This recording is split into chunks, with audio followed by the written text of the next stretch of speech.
What's the meaning of B-side?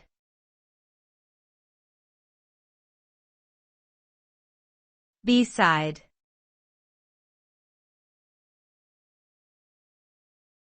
B-side.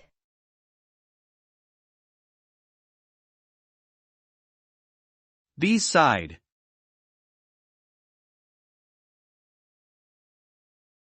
B-side.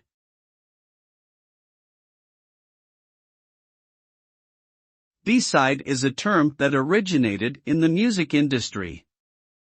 It refers to the secondary track of a vinyl record, which was typically used for songs that were not deemed strong enough to be on the main or A-side.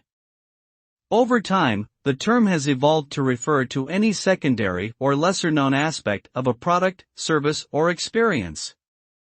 In this context, it can refer to anything from a hidden feature on a smartphone to a lesser-known tourist attraction in a popular city.